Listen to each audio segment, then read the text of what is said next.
ரிஷபம் ராசிக்கு வாரம் ராசி பலன்களை இந்த பதிவில் பார்க்கலாம்.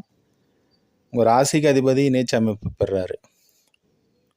இங்கே புதனுடைய அமைப்பு பார்த்தா பலமாக இருந்துக்குது. இந்த வாரத்தினுடைய முதல் நாளான திங்கட்கிழமை சந்திரனும் புதனும் பரிவர்த்தனை அமைப்பு பெறுறாங்க. 2, 3, 4 ஆகிய இடங்களில் சந்திரனுடைய அமைப்பு சாதகமாக தான் இருக்குது. இப்போ அந்த வகையில் இந்த முதல் நாள் திங்கட்கிழமை வருமானம் குடும்ப அமைப்பு நல்லா இருக்குது. பசங்க ரீதியில் இருந்த கஷ்டங்கள் ஓரளவுக்கு தாங்கக்கூடிய வகையில் அவங்க கேட்டதை வாங்கி கொடுக்கக்கூடிய ஒரு அமைப்பு, குடும்பத்திற்கு தேவையான விஷயங்களை வாங்கி தரக்கூடிய ஒரு அமைப்புலாம் இந்த திங்கட்கிழமை ரிஷப ராசிக்காரர்களுக்கு சாதகமாக இருக்குது. உங்களுடைய வார்த்தைகளில் ஏதாவது ஒரு விஷயத்த பசங்களுக்கு ஒரு ஏதாவது ஒன்று வாக்கு கொடுத்துருப்பீங்க, இதை வாங்கித்தரேன் அதை வாங்கித்தரேன்னு சொல்லியிருப்பீங்க. அதெல்லாம் இந்த திங்கட்கிழமை உங்களால் வாங்கி தர முடியும். அடுத்ததாக இந்த சந்திரனுடைய அமைப்பு 3ஆம் இடத்திற்கு வராரு. புதன், சந்திரன், குரு, சூரியன் ஆகிய 4 கிரகங்களும் 3ஆம் இடத்துல இங்கே குருவினுடைய அமைப்பில் இருக்கிறதுனால உடல் ஆரோக்கியம் நல்லா இருக்குது. ஏன்னா இங்கே குருவுடன் சூரியன் உங்களை 4ஆம் பாவாதிபதி அமர்ந்திருக்கிறாரு. இங்கே சந்திரனும் முயற்சி ஸ்தானாதிபதி அமர்றாரு. ஒரு புதிய வண்டி வாங்கணும், இல்லை ஒரு புதுசாக ஒரு விஷயத்தை தொடங்கணும், ஒரு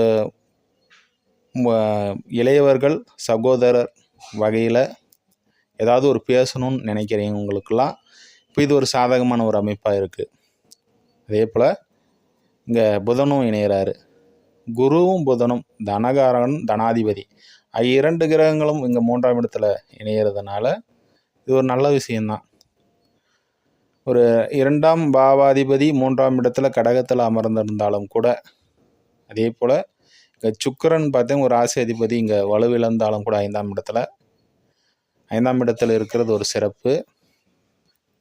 அதே போல் இங்கே சனியை சனியை பார்க்குறார்.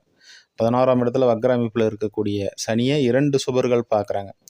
அந்த அமைப்புகள் எல்லாமே பார்க்கும் பொழுது சுக்கிரன் நீச்சம் அடைந்தாலும் கூட உங்களால் எந்த ஒரு விஷயத்தையும், ஒரு வேலையாக இருக்கட்டும், ஒரு தொழிலாக இருக்கட்டும், ஒரு முன்னாடி நின்று ஒரு செய்ய முடியலன்ற ஒரு மனதளவில் இருக்கட்டும், உடல் அளவில் கீட்டும் எதையுமே இப்போது முன்ன மாதிரி இல்லையே, ஒரு சோம்பலாகவும் அதே போல் உடல் ஆரோக்கியத்தில் இது எல்லாமே என்னால் எதுவும் பண்ண முடியலன்ற ஒரு கவலையில் இருக்கிறவங்களுக்கெல்லாம் ஒரு அதிர்ஷ்டகரமான அமைப்பு.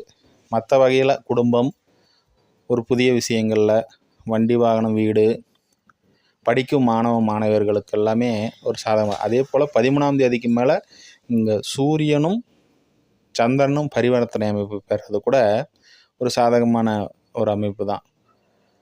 அதிர்ஷ்டகரமான ஒரு அமைப்பு வாரமாக இருக்குது. உங்கள் சூரியன் நல்ல அமைப்பில் பொசிஷனில் 13ஆம் தேதிக்கு மேலே இருக்கிறதுனால தாய் வழிகள் உறவுகள் மூலமும் படிக்கும் மாணவர்களுக்கு எல்லாமே சிறப்பான ஒரு அமைப்பாக இருக்கும். இங்கே சுக்கிரன் நீச்ச அமைப்பு பெறுவது மட்டும்தான் இந்த வாரத்தில் ஒரு எதையும் எடுத்துக்கொள்ள முடியாத ஒரு சூழலில் இருக்கும். மற்றபடியான அமைப்புகள்லாம் ஒரு சாதகமான ஒரு அமைப்பு தான். அதே போல் 10, 11, 9, 10 கூடியவர் 11ஆம் இடத்துல வக்ர அமைப்பு பெற்றாலும் இங்கே குருவினுடைய பார்வை நல்லாவே இருக்குது. அப்போ பொருளாதார வளர்ச்சி, மனதில் நினைச்ச காரியங்கள் எல்லாமே ஒரு எளிதில் முடியக்கூடிய ஒரு அமைப்பாகவே கண்டிப்பாக ரிஷப ராசி நண்பர்கள் அனைவருக்குமே அமைகிறது. 2ஆம் இடத்துல செவ்வாய் அமர்ந்திருக்கிறாரு. 2ஆம் இடத்துல செவ்வாய் இருக்கக்கூடிய அமைப்புகளில் வார்த்தைகள் ரீதியில் கவனம், குடும்ப உறுப்பினர்கள் அமைப்புகளில் கொஞ்சம் கவனமாக இருக்கிறது. அவங்கக்கிட்ட வார்த்தையை விட்டுட்டு அவங்க பேசாமல் இருக்கிற காலங்களில் உங்களுடைய